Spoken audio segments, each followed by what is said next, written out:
The ideas expressed in the Akron Roundtable Signature Series are those of the speakers, not of the Akron Roundtable, its partners, or sponsors.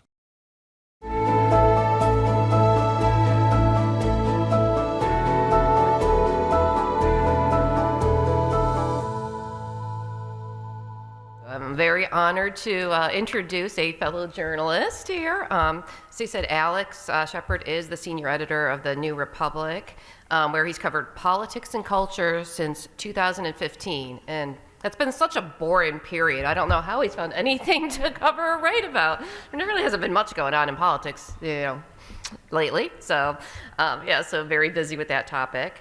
You could see him online with some of his recent headlines that he's had. J.D. Vance just gave us a preview of Trumpism without Trump, and also the Nobel Prize in Literature is boring now. So wide range of topics that he covers, and he also, talking with him, has had an interest in sports betting, coming out of COVID.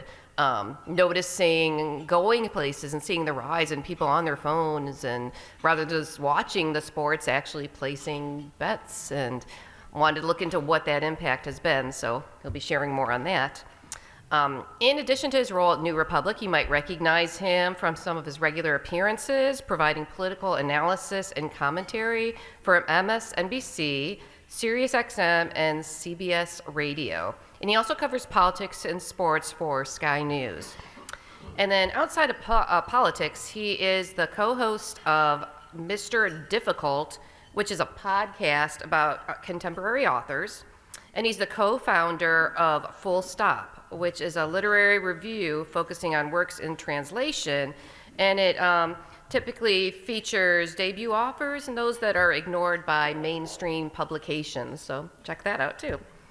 And Alex is a New Yorker, grew up in Binghamton area, and now lives in Brooklyn area, but he's also no stranger to Northeast Ohio. He did go to college here and graduate with an English degree from Oberlin College, and so he's familiar with the area, and we're glad to have him back here to speak with us in Northeast Ohio. So please join me in welcoming Alex Shephard.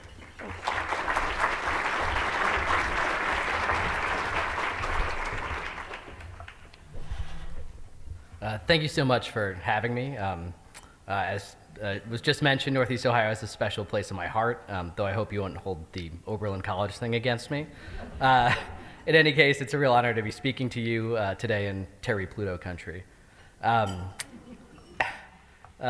spring, just days before the start of the 2024 Major League Baseball season, reports emerged that investigators had uncovered nearly $5 million that had just been transferred from Shohei Ohtani, the pitcher/designated hitter hybrid who had just signed a mammoth deal with the Los Angeles Dodgers, to a bookmaker who was the subject of a federal probe.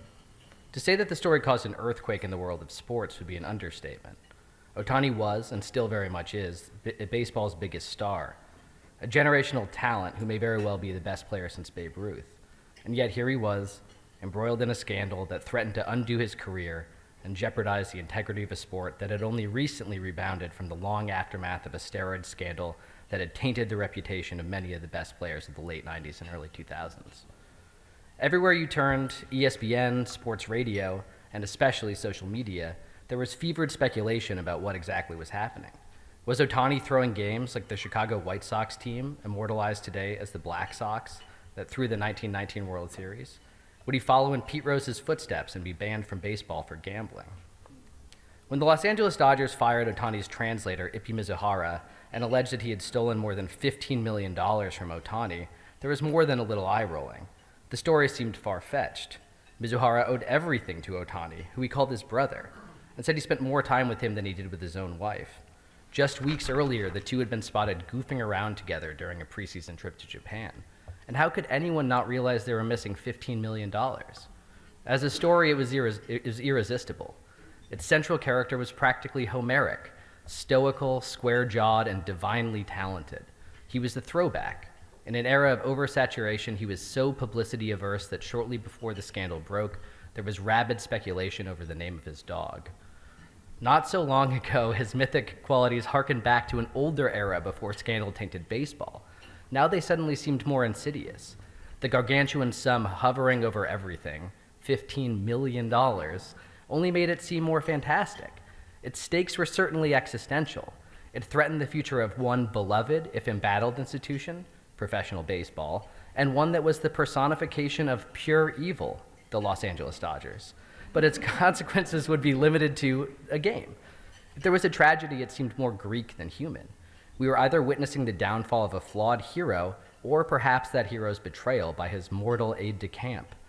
In any case, it all seemed to be happening on a different plane of reality than the one that the rest of us occupy. But when a criminal complaint was filed against Mizuhara a few weeks after the story broke, it told a different story. Mizuhara wasn't a fall guy. He was an addict. Criminal complaints are a bit like addiction. We're conditioned by film and TV. You expect them to be thrilling. In practice, they're always tedious and repetitive. But the story of Mizuhara's addiction, as told through messages to his bookie included in that complaint, is worth dwelling on, if you'll bear with me. These came from a helpful summary done by Defector's Barry Pacheski. On January 2nd, 2022, Mizuhara asked his bookmaker for a bump, an increase in his line of betting credit because he had maxed out with losses.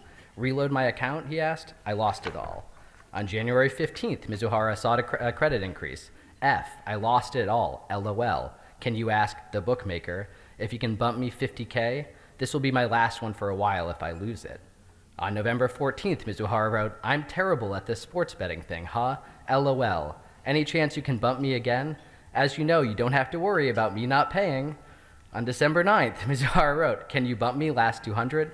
I swear on my mom this will be the last ask before I pay it off once I get back to the States. Sorry for keep on asking. These go on and on like this. On April 10th, the federal government unsealed that complaint that included those messages and announced that Mizuhara had accepted a plea deal. That evening, Ohtani went 1 for 3 in a loss against the Twins. If the plea bargain received considerable media attention, it was only because it provided a sense of finality to a story that had long since been settled. Baseball's greatest player had been taken advantage of by a devious confidant who betrayed his trust and robbed him blind, then squandered his fortune, all without his knowledge. If conspiracy theories continued to proliferate, they hardly mattered. As far as the U.S. government and Major League Baseball were concerned, the case was closed. Shohei Ohtani was innocent. When I first opened the complaint against Mizuhara, I knew and accepted all of this. None of the details in it were shocking. What surprised me was my reaction. For weeks, Mizuhara had been a figure of fun to me and my friends, somebody to joke about. Now I found myself pitying a man who had stolen millions of dollars from one of his closest friends, the man he owed everything to. Not only that, I recognized him. I don't know what it's like to befriend a superstar athlete. I don't know what it's like to lose $15 million. I am lucky enough to not live with an addiction. I grew up in a small Rust Belt city in central New York that isn't so different from Akron, though, one that has been ravaged by alcohol, opioids, and fentanyl. Media coverage of the Mizuhara scandal understandably focused on everything that made it extraordinary, namely Shohei Ohtani and his $15 million. But when you omit those details, and most of Mizuhara's messages to his dealer do, what you're left with is something uncomfortable but utterly unremarkable, a familiar, even mundane portrait of addiction. The lengths that Mizuhara went to support his are undoubtedly remarkable, but the broad outline is familiar. Over the last few years, I've talked to many people, most of them young men, who are struggling with gambling addiction, and a lot of them sound like Ippy. There seem to be more of them every year. I'm sure that some of you are already arguing with me. Mizuhara wasn't using DraftKings or FanDuel, the two most ubiquitous sports gambling apps, neither of which would have allowed him to lose so much money, regardless of where he was getting it from. He not only wasn't gambling legally, but he was placing bets in one of the handful of states that still has restrictions on sports gambling, California. For as long as human beings have been wagering on things, which is to say forever, there have been Ippy Mizuharas. Gambling addiction, like drug and alcohol addiction, hasn't just been with us since the dawn of civilization, it's part of who we are. It's a particularly vicious sickness because it is so human. Few alcoholics think they can solve their problems by drinking, but many gamblers are convinced that the simple solution to all of theirs, all of the ones that are caused by gambling, is more gambling. All they need is a run of good luck. Gambling is now unique in another way. A fentanyl addict cannot get fentanyl delivered to his phone, but a gambling addict can, and they can do so legally via apps like DraftKings or FanDuel. So I'm here really to talk about the legacy of Murphy versus the National Collegiate Athletic Association. the 2018 Supreme Court decision that made those apps possible by allowing states to legalize sports gambling. I started with Ippy's story, however, because I think it would be a mistake to think that the problem is limited to those apps, because it would suggest an equally simplistic solution: just get rid of the apps. It would, moreover, imply that we could simply return to the world as it was before Murphy. But the story of legalized gambling in America is already bigger than FanDuel. It's now the story of a culture where gambling is ubiquitous and intertwined with sports at every level. Bookmakers have partnered with every major sports league in the country. Their advertisements are inescapable in sports media. To watch a game, whether you're on the couch or in the stands, is to be reminded constantly that you could be gambling, maybe that you should be gambling. It's also to fear that the game you're watching has been compromised by nefarious forces in some ways, and that its outcome is serving the needs of someone sitting off field. Just on my way here, I was talking to my Uber driver, and he just said, yeah, it's all rigged now. And I think that that's the kind of thing that you hear all the time now. Ippy's story, thankfully, is not that. But it does illustrate how easily the integrity of sports can be questioned, and how even honest athletes are, sometimes unknowingly, intimately connected to gambling. None of this was true before Murphy. It's inescapable now. Not so long ago, betting on sports required a bit of effort. A decade ago, if you wanted to legally place a bet on sports, whether it was on the Super Bowl or a regular season Browns versus Bengals games, you'd have to travel to Las Vegas, Atlantic City, or tribal land. The 1992 Professional and Amateur Sports Protection Act, passed by Congress, banned wagering on sports anywhere else, unless you were betting on dog racing or high-a-lie, which were exempted from the federal ban for reasons I was not able to determine while working on this talk. I think you can still bet on both of those things. When New Jersey passed a law legalizing sports gambling in 2012, and then sued the federal government when it was prevented from doing so, the NCAA, the MLB, the NFL, the NBA, and the NHL hit back. Amateur and professional sports are an integral part of American culture, particularly among the country's youth, who often look up to athletes as role models, the league said in a complaint. Legalized sports gambling, the complainants wrote, would irreparably harm amateur and professional sports by fostering suspicion that individual plays and final scores of games may have been influenced by factors other than honest athletic competition, that the games are rigged, in other words. But when New Jersey's suit reached the Supreme Court 6 years later, the court was unmoved. The floodgates were open. Today, sports betting is completely illegal in only 4 states: Georgia, Hawaii, South Carolina, and Utah. I was trying to think what those states have in common and couldn't come up with anything, but let me know after the talk if you do. It's fully legal in 38. In most states, for instance, California and Texas, where sports betting is partially legal, there are easy ways around it. You're pushed towards apps that they claim are games of skill. So you can only do parlays, which are the hardest bets to succeed on, basically, the ones that are the best for casinos and sportsbooks.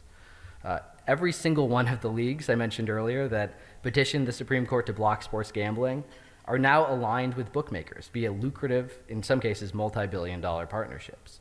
Americans bet nearly $1.5 billion on last year's Super Bowl alone, and more than twice that money on March Madness. I'm here to talk about sports, but thanks to sites like Kalshi and Polymarket, you can now vote on just about anything. I was watching CNN this morning, and they had Polymarket odds for the New Jersey governor's race, I believe, on the screen. But you can bet on the 2028 presidential election. You could bet on Ohio's own J.D. Vance if you wanted to. Or the 2026 Oscars. You should bet on one battle after another if you do. The total number of Spotify streams Taylor Swift's new album. People were betting on that last week. You could bet on who will win the National Book Award in Translated Literature. And I can't tell you who will win that one. 1% of the population, 2.5 million people, now meets the criteria for a severe gambling problem as determined by the National Council on Problem Gambling. An estimated 5 to 8 million people show signs of mild or moderate gambling problems. Research in America and abroad has long shown a disturbing correlation between gambling addiction and suicide attempts. And there are troubling correlations between gambling and other societal woes, like binge drinking, drug abuse, and especially domestic violence, and child abuse as well.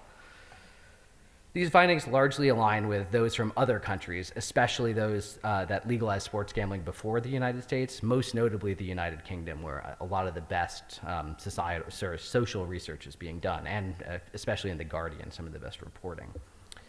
It's easy to understand why sports gambling spread so widely so quickly, here in America, that is. States, whether they be big or small, deep red, deep blue, or somewhere in between, are pretty much all cash-strapped. Raising taxes is rarely, if ever, popular, regardless of the rationale. And as soon as sports gambling was legalized, an army of lobbyists mobilized, promising a frictionless way to pay for teachers and roads without going through the trouble of raising taxes. Democrats and Republicans alike welcomed an influx of money and shrugged off the societal problems that were attached to it. They were abstractions. Not only that, but the lobbyists working for the apps promised that technology would fix the problem. There were built-in mechanisms to identify problem gamblers, they said, and get them to stop before they reached the moment of crisis. For leagues, legal gambling provided a new source of revenue in an era of cord cutting. Not only that, it offered an enticement to fans who were being pulled in hundreds of different directions in a fracturing attention economy. It offered a reason to stay invested in sports and to pay attention when you could be watching an endless stream of 30-second videos. The promise of more attention, and most importantly, more money, was enough to override concerns about integrity. For sports media, gambling was welcomed for similar reasons. It's hard to maintain attention in the social media era, and gambling came with the promise of a virtuous cycle. It would bring fans in, and broadcasters could keep them by offering a constant stream of commentary not just about gambling, but about how to be a better gambler. If ESPN and CNBC had little in common in 2012, it's hard to shake the sense that they're not so different now. As with stock tips, gambling media always comes with a disclaimer that's aimed less at discouraging the viewer than indemnifying the commentator and the network. You're always told it's not real advice, basically. Still, what's being offered is often financial advice, or it is that as much as it is sports commentary. And a lot of sports media now carries a hint, and sometimes more than a hint, of the get-rich-quick schemes that have always been at the heart of American culture. Pay close attention, and we'll help you make a fortune easily. Today, it's shocking to encounter any media outlet that doesn't push gambling in some way. I, like a lot of younger men, listen to a lot of sports podcasts, and anecdotally, as I was working on this, I looked at the 12 I listen to most frequently, and only one. So these cover basketball, football, baseball, and soccer. Sorry to any hockey fans out there, I'm not among you. But only one, the Guardian's Football Weekly podcast, doesn't contain ads for gambling. Everywhere else, it was everywhere. Still, that's anecdotal though. Still, even if you're not listening to a podcast that is sponsoring it by a sports book or watching a show on the SEC channel devoted to prop bets, you might be consuming pro-gambling content. Even live sports are infected with subtle reminders that you could, and maybe should, be gambling. I love to harp on the rise of the statistic I hate the most, which is win probability, as a great example of how sports gambling has changed sports media. I hope I'm not bringing up raw memories by invoking the Major League Baseball playoffs, but if you watched the Guardian's Unfortunate Wildcard series, you saw a graph popping up showing win probability. A team, it's a stat that theoretically tells us nothing that already isn't obvious. A team that's up, say, 6-0 in the top of the 7th has a pretty good chance of winning. A tie game in the same period favors the better team, though that might be tempered slightly by details like who the home team is or the strength of the bullpen of the weaker team, all things that any literate sports fan knows. Any casual sports fan can tell you who is most likely to win a game at any point, basically, because that information is contained in the score itself. Still, win probability has started popping up because it's a nudge for committed gamblers, even if it's worse than useless for most casual fans. It's carefully calibrated to activate a degenerate impulse, the sense that a game that seems like it's going one way could take an improbable turn out of nowhere. It's not there to inform viewers, but to get people to gamble. It's the only reason it's there. Less than a decade into the era of widespread legal sports gambling, there are already myriad signs that leagues shouldn't have hand-waved concerns about its effect on the integrity of their sports. John Tate Porter, a bench warmer for the Toronto Raptors, was banned for life after he was found to have limited his participation in games and intentionally missed a shot on behalf of prop bettors. Tucapita Marcano, a Venezuelan utility infielder, was banned for life after he was found to have bet more than $150,000 on sports while recovering from injury. And most recently here in Cleveland, you have the case of Emmanuel Clase, who is expected to be banned for life based on sports gambling, although the full details of that are not public yet. In the case of Luis Ortiz, who's also part of that probe as well, it seems like the case is similar to Porter, that essentially he was throwing pitches to intentionally help prop bettors. Outside of the United States, the world of soccer has been rocked by even more high-profile gambling scandals, including one in which several young Italian stars were ensnared by organized crime after racking up gambling debts. Even if American sports hasn't been hit by a comparable scandal, let alone one on par of a thrown World Series a la the 1919 Black Sox, it's already clear that questions of gambling routinely affect the way that sports are perceived. You just hear the term rigged being thrown around constantly. Gambling may be affecting performance in another subtle but insidious way. Fans routinely abuse athletes after their bets don't hit, leading some to claim a deleterious impact on their mental health and, relatedly, their performance. Coaches, athletes, and officials, referees, are now subjects of unrelenting abuse, much of it related or directly related to gambling. After the 2023 March Madness tournaments, the NCAA released findings that showed 1 in 3 athletes reported being abused on social media during the tournament. These are teenagers for the most part.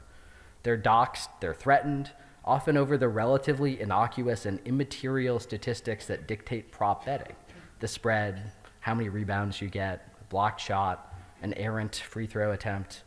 Decisions that should be applauded. For instance, a running back for a team that's leading by 3 points with less than a minute to go, stopping short of the goal line to ensure that his team can milk some clock and guarantee a victory, now often leads to torrents of vicious, hateful, and often racist vitriol. I spoke to one rising MMA fighter, not a star, but a sort of mid-tier fighter, not a household name, who showed me his phone shortly after a fight. And his direct messages contained hundreds of DMs, many of them threatening, nearly all about bets it didn't take. This is commonplace now. Athletes are told to kill themselves for screwing up parlays, single bets that include several wagers that pay off only if all of them hit. If they drop a pass or fail to get on base, they're told to kill themselves. They're threatened with physical and sexual violence. Their families are threatened. I get everything, New York Knicks glue guy Josh Hart told The Athletic earlier this year. People say, I hope you die. They wish injury, racial stuff. Gabby Thomas, the Olympic sprinter, said she was followed around by a man shouting abuse at her, all because of a bet that didn't hit. We get threats and we get called names, said Denver Nuggets forward Kyle Kuzma. People never think about, maybe they're bad at picking the parlays. It's a funny quote, but it gets at something that's instrumental about the current moment, specifically about how gambling and technology are intertwined, and how each exacerbates the ills of the other. The speed of gambling, the intensity of gambling, they've increased exponentially.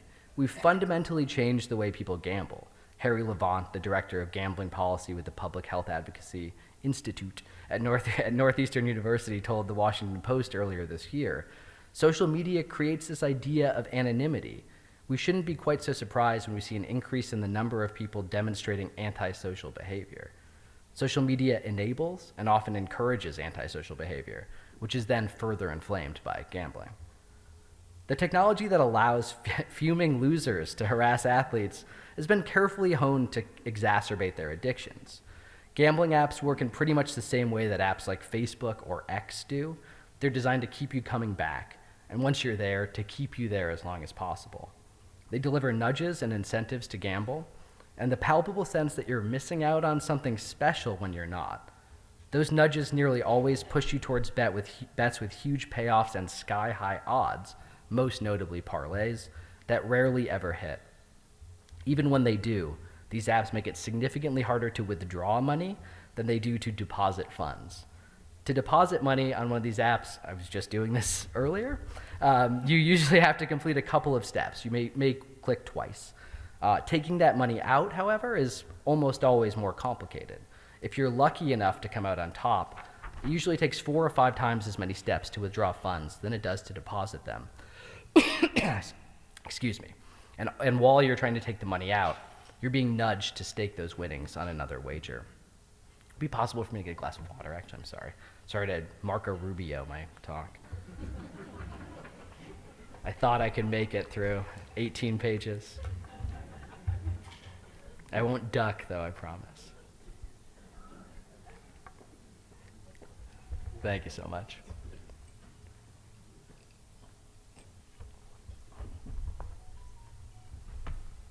Now, I guess I did duck. It's the one thing you're not supposed to do. It's easy to place a bet for many. It's easy to place a bet, but for many, it's very hard to stop. The Connecticut Council on Problem Gambling saw a 91% spike in calls in 2022, the first year the state had legalized gambling. New Jersey's Council on Compulsive Gambling found similarly disturbing results. Calls to its hotlines have tripled since gambling was legalized by the Supreme Court. Young men, those 18 to 30 in this case, are particularly susceptible to gambling and show signs of addiction at significantly higher rates than those in other age cohorts, which also means that it's a disorder that is destroying lives before they really get a chance to start. The problems aren't limited to problem gambling. Research from across the globe shows a clear and alarming correlation between gambling and other serious issues. Women who gamble regularly were 4 times more likely to abuse alcohol than those who don't. Men are 3 times more likely. Rates of drug abuse are roughly similar. And research has shown that problem gambling has a significant correlation with spousal and child abuse, and that incidents of domestic violence are 10% higher in states with legal gambling in the wake of upset losses than they are in states without it. Suicide rates are often under-discussed in the larger conversation about legalized gambling, but they're serious and troubling. As many as half of all Americans who have sought treatment for gambling addiction say that they've contemplated killing themselves. And some studies have found that as many as 1 in 5 pathological gamblers will attempt suicide, a rate that far outpaces other addictive disorders, and is second only to the suicide rate of people with serious affective mood disorders like schizophrenia. One explanation for that figure is that unlike drug or alcohol addiction, gambling addiction has no clear physical symptoms. Extreme financial distress and anxiety is a burden that can be hidden in ways that other dependencies can't, and many carry it until it's too late. It's also a problem that I think speaks to our contemporary moment in a number of other ways. As a millennial, I've been on the receiving end of a lot of generational opining, so I'm going to try to resist the temptation to generalize about people younger than myself. I do think, however, that sports gambling gets at the heart of a lot of the ills of the current moment, nearly all of which have been brought about or exacerbated by technology. Status and wealth have always been central, but this is an era where both are flaunted in a way that does feel novel. It's also one where wealth confers status in many ways. Influencer culture revolves around ostentatious displays built around massive wealth, and that wealth is often accumulated not by hard work or ingenuity, but by being online. There's the pervasive sense that the internet is now something akin to California in 1848. There's gold in those hills, you just have to be there to find it.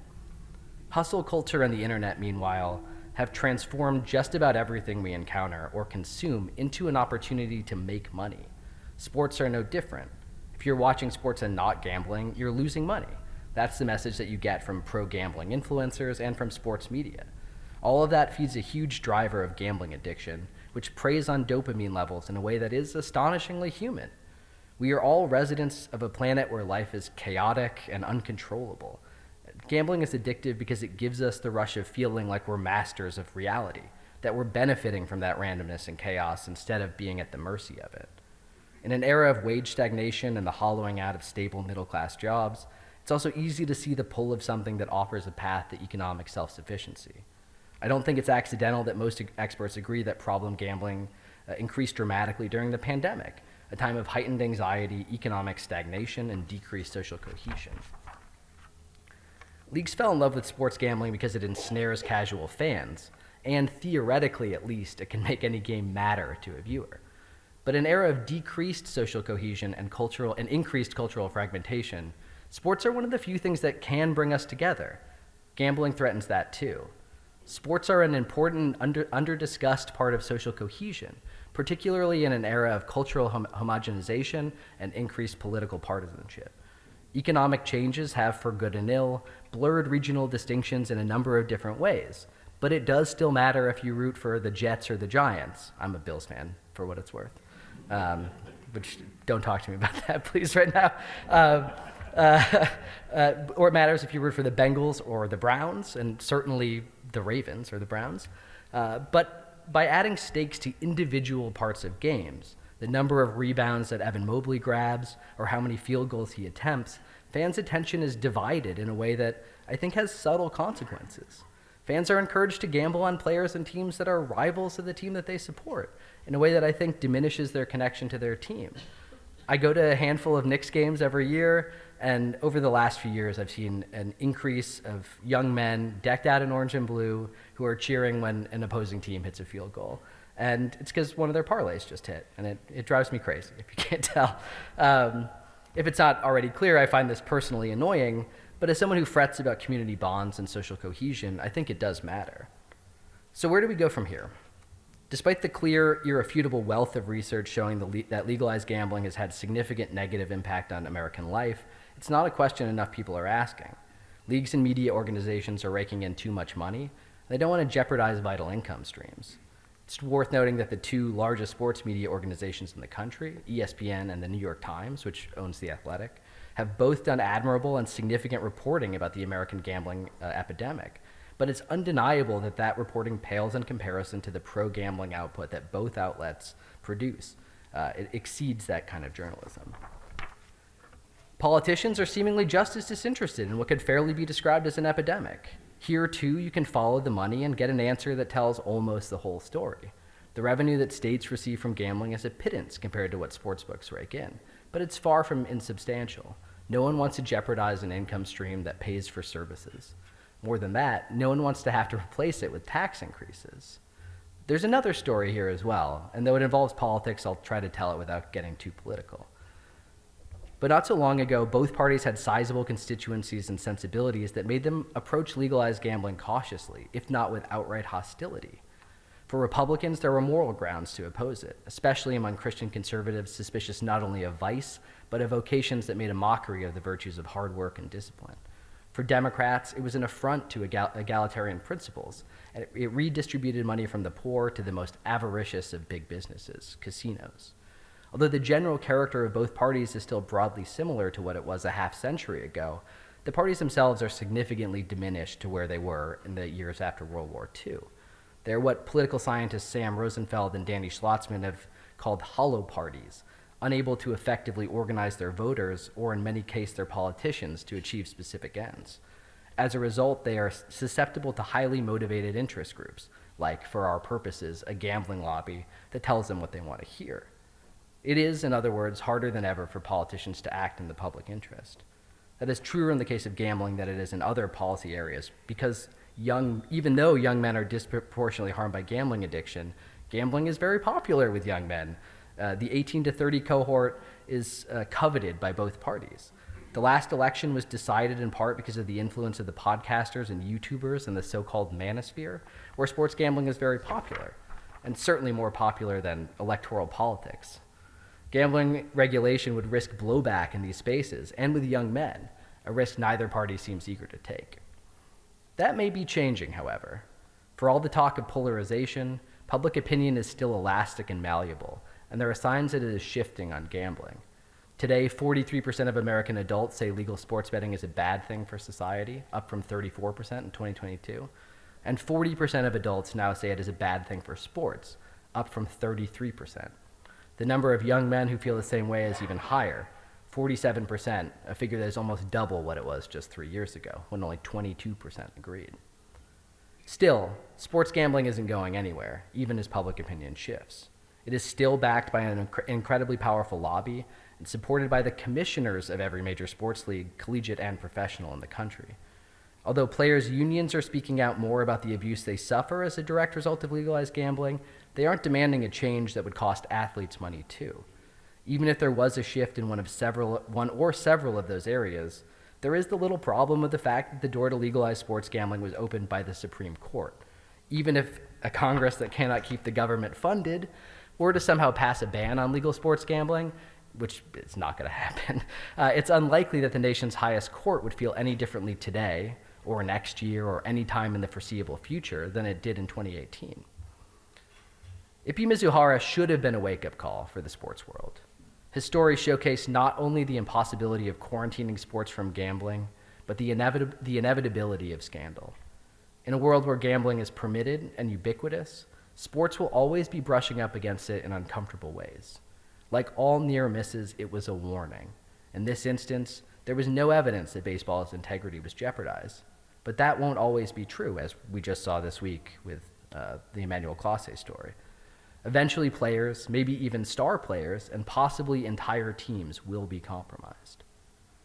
Mizuhara's proximity to the sport matters in another way. If he represents the failure to keep gambling's criminal element at bay, he is also a manifestation of the impossibility of shielding sports from the human devastation that inevitably accompanies it as well. He's hardly a sympathetic figure, but his story is still an increasingly familiar one. Addiction and desperation led him down a dark path that he otherwise likely would have avoided.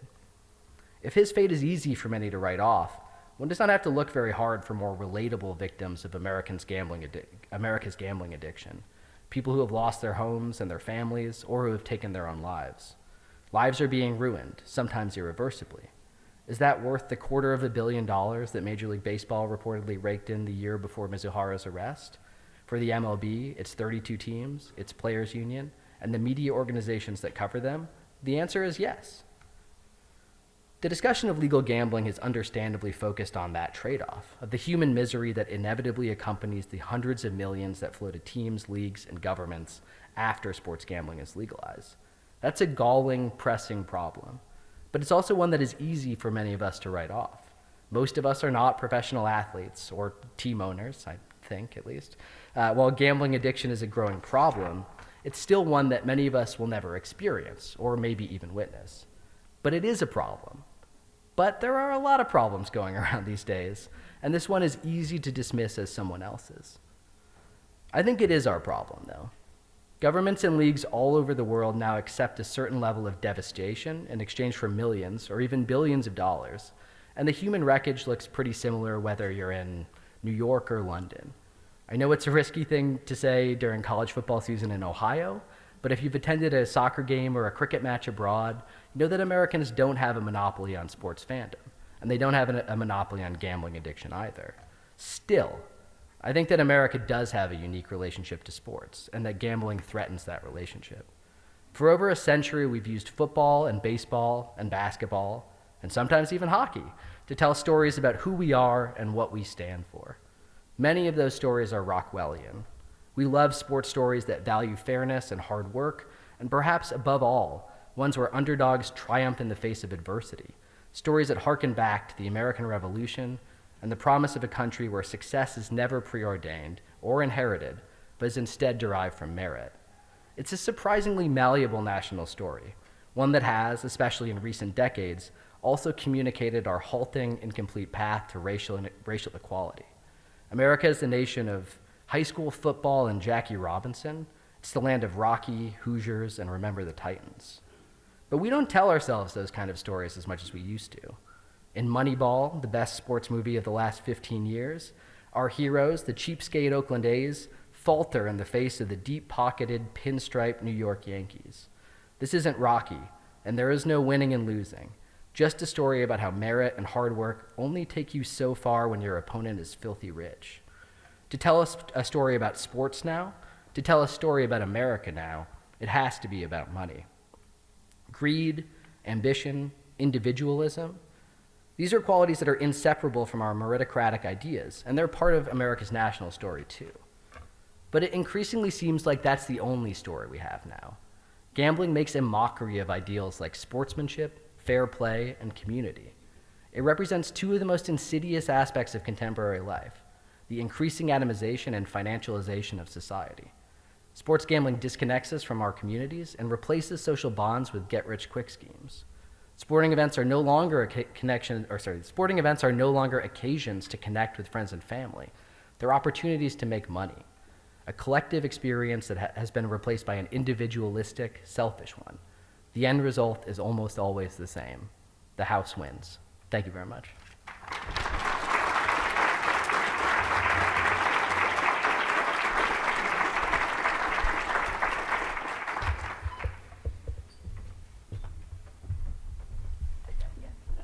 Thank you very much, Alex. As you heard before, he has graciously agreed to answer some questions.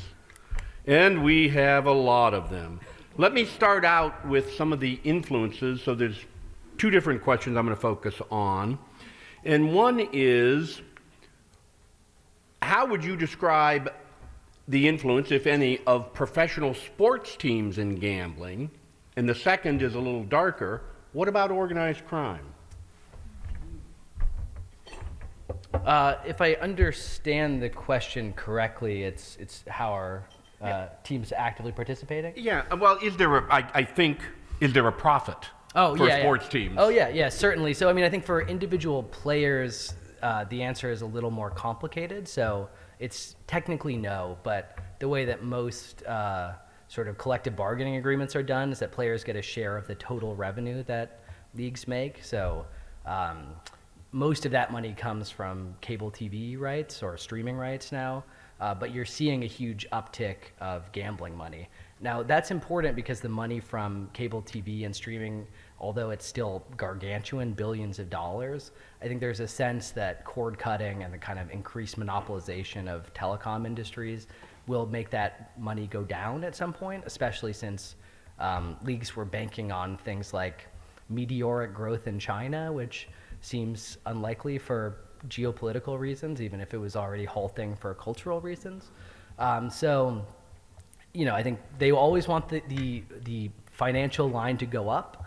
And so gambling is, I think, come in at a time when there's heightened anxiety, certainly when you talk to the people that work for players' unions, that, you know, this is money that I think these leagues want. And again, you know, especially for players who are journeymen, you know, or making the league minimum. I know it feels ridiculous to talk about somebody making, I don't know, $1.2 million as being in a financially precarious situation, but those numbers matter. So I think that they are encouraging things that way, but they want that number to keep going up too. So you're seeing more partnerships with leagues and teams that way too. So, you know, for instance, trying to think. I think, you know, for instance, now I can, as a New York Mets fan, if I go to see another story I'd not want to talk about, if I go to Citi Field where they play now, you can gamble inside the stadium. Like they have a casino that they're building that's connected to it. And one of the reasons for that is just that everyone wants the kind of bottom line here to go up. I have not done a ton of reporting on the organized crime element, but you are seeing it in a lot of places. So I tend to go to Europe a lot, partly because I'm a soccer fan and it's nice to get to report from there. But it's useful because they legalize sports gambling before us. So what you see a lot of the time is that people that get kicked off the apps, or in some cases athletes themselves who are prohibited from gambling, get connected to sort of, you know, black market bookies who almost always have ties to organized crime. So I brought up the case of this group of Italian players, the most notable of whom is Sandro Tonali, in part because I think it gets at some of that you know, there is still a pretty rich and lucrative sports gambling black market that is controlled by organized crime, and that once they kind of get their hooks in athletes, they tend to use them.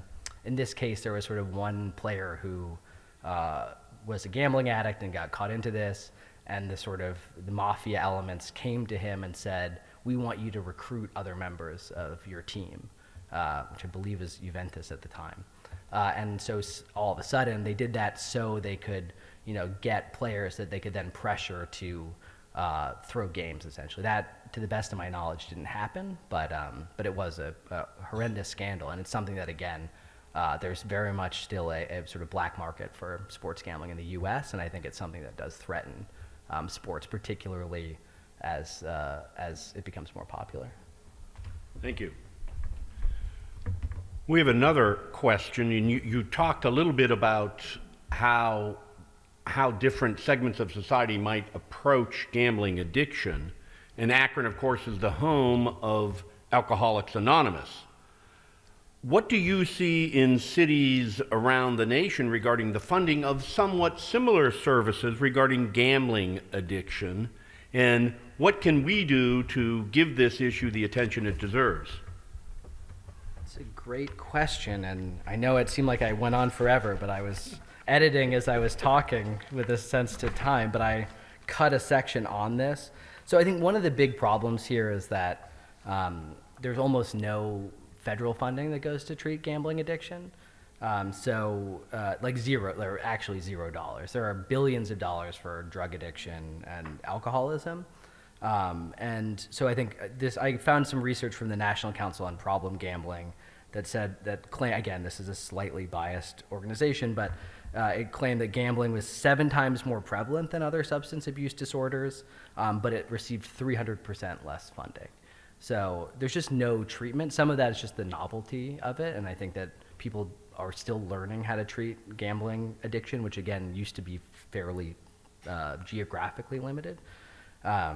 So I think one thing that you can say is that just funding more treatment programs would make a difference. You're seeing, I think, a more of an effort lately from leagues as well to kind of identify problem behaviors. So if you've been watching college football this season, the NCAA has been running an ad essentially saying, please don't tell our athletes to kill themselves if you lose your bet. And I find it really depressing and darkly funny, but I think that drawing attention to the kind of antisocial behaviors that associate with gambling is one step. But I think the big thing right now is that it's just a problem that needs state and local funding. And there are many states use the money that they get from gambling to fund treatment programs, but there are other states, I can't remember if I mentioned this in here, there are a few states where gambling addiction programs are funded by like donation, essentially. Like they just sort of ask people to donate money. There's no taxpayer money that goes there. So I think that that's just one huge area to change here. The other is just that there needs to be more research about it. I think some of this is, again, partly due to the novelty of the technology and the legality of the addiction. But there just isn't a ton of work that's being done about how to sort of prevent gambling addiction in these ways. And that strikes me as the best way. I mean, I should say I work at the liberal New Republic, so I tend to gravitate towards I'll use public money to fix things, and that's a bias that I think doesn't always work. But in this instance, I think the figure of being 300% less funding for alcohol or for gambling than alcohol and drugs suggests that if you raise that number, you might be able to at least get a head start, and then I think from there, hopefully you'd have a better idea first at local and collective ways to run treatment programs. Thank you. We have several high school students in the room. What advice would you give to high schoolers and other young adults in the room to either avoid this or limit it or somehow get treatment for it? Yeah, I mean, I think that I wouldn't presume to give anyone advice, but I think one of the things that really comes across when you report on this is that people don't like to talk about gambling addiction, in part because I think it combines two things that are societally frowned upon, right? It's usually financial precarity or loss and addiction. And that's, I think, one of the biggest challenges here. It certainly drives a lot of the kind of worst behaviors that you see is that people hide it. So I think that, one of the issues with sports gambling is to just be aware of the sort of risk symptoms and warning signs and be open about talking about them, particularly with friends, that you certainly encounter people that are losing more than they say they are or trying to conceal winnings, and it can be hard, but I think that there is I think that it's generally frowned upon to be open about talking about those kinds of things, and that sort of shifting that makes a big difference here. I think a lot of people, I should say too, that I'm someone who bets on sports despite everything I just said. And I think that, it can be something that you can do. And, just from that perspective, if it is something you do, what I do is I just, it's NFL season and I'll just have a set amount of money that I bet and I don't go over that. And that tends to work, even if I also very rarely make money. Thank you. We have a question that now focuses on geopolitics. To your knowledge, are there any other nations that might be adversarial to the United States that are heavily invested in sports gambling here to gain some advantage? That's a really interesting question. I have not looked at actually the kind of financial structure of betting apps, and I'm not sure. I think that so I can't answer that question in any literal way. I mean, I think that, or at least with anything that's based on statistics or research. I would say that, I mean, this is something that we've done to ourselves. I think like a lot of, maybe I'm getting too much into my other job as a political commentator and someone who's generally skeptical of a lot of electoral interference issues. But I think that at the end of the day, I'm sure that there are people in, for instance, Beijing looking at this and smiling, but that this is an American problem. It's not one that, we are brought because, Russian bots were tweeting at us no one made me, bet on the Buffalo Bills last week. I did that myself. And I think that helps here. I think it helps in the way that we think about a lot of these things is where did this problem come from and what do we do about it? And I think in this case, the problem came from, I think, a blasé attitude both at the state level and the federal level as well. So we have met the enemy, and it is us. You mentioned the Cleveland Guardians and Emmanuel Clase. So we have at least two related questions on that. One, what was your reaction when you first learned of this betting scandal? And do you see anything unique or interesting in this as opposed to other sports betting scandals? You mentioned the Black Sox scandal. And at least one audience member would like more of a background. What is this about involving Emmanuel Clase? Yeah, so the details about the Clase case are actually fairly under wraps right now. It's a subject of a federal investigation, and unlike many federal investigations, they're keeping things fairly tight-lipped. But the involvement of Luis Ortiz, the other pitcher, suggests that we can probably make a couple of hypothetical judgments. So it seems like with Ortiz, what investigators are looking at are a handful of pitches that were thrown that were out of the ordinary and that were associated with high levels of prop betting. So you saw this with Jonte Porter, for instance, that when he got caught, it was mostly because, I might be getting this wrong, but he had kind of taken himself out of a game early, and people had bet a huge amount of money on him playing less than 4.5 minutes. And you're like, who's betting on Jonte Porter to minutes anyways? Like, that's a sign that you have a gambling problem to begin with. And so what they were seeing here were unusual spikes in betting volume that were associated with people betting essentially on balls and strikes, which is a big thing in baseball. So with Clase, though, what investigators or what reports about this investigation are saying is that it's an open and shut case. So that may mean a couple of things. It may mean that he was talking directly to bettors via WhatsApp or other text messages. It could mean that he had deliberately affected the outcome of a game. I'm not sure. I doubt the latter just because we haven't seen a ton of that, but I think most of what we're seeing here is not sort of 1919 Black Sox stuff. If anyone hasn't seen the movie Eight Men Out, John Sayles movie, it's one of my favorites. But in that instance, you had a group of players who were convinced by the mafia to throw the 1919 World Series, one of the greatest teams of all time, and they just sort of ate it intentionally. And for a fairly small amount of money. This was also a time when baseball players were making a lot less money. And what you're seeing now is not sort of people deliberately shifting games so much as changing minute aspects of performance. So in Porter's case, it's missed corner three.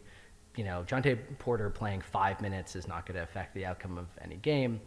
And you can sort of see how players convince themselves that this is okay, saying, oh, well, I'm not throwing the game, right? I'm only, throwing a ball when I may have thrown a ball anyways.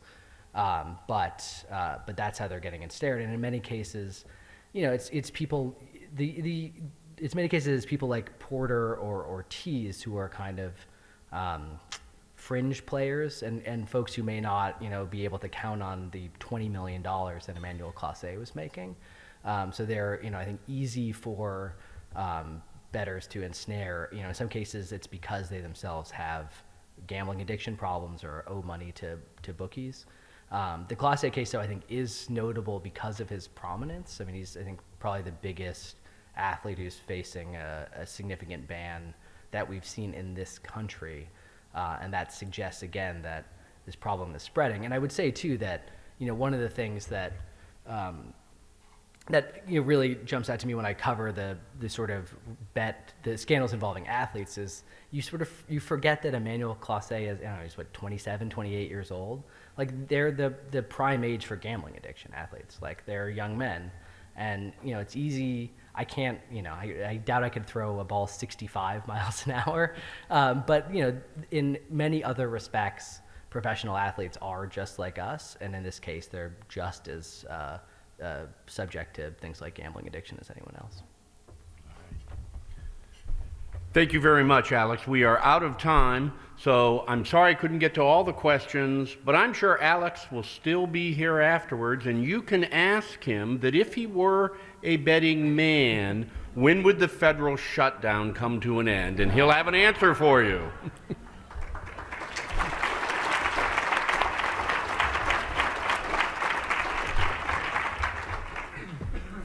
Alex, don't go anywhere. Alex, thanks for bringing that topic to life for us today. We really appreciate it very much. I'd like to invite Michael Batu up to the stage to present our signature Contemplative Sun to you. This is a piece of artwork designed exclusively for Akron Roundtable by Akron artist Don Drum. Alex, Thank you for coming to Akron. thanks so much for having This me. one's a sure win that you got it. Thank you so much. Thanks. This has been a production of Akron Roundtable, PBS Western Reserve, the University of Akron, and Idea Stream Public Media.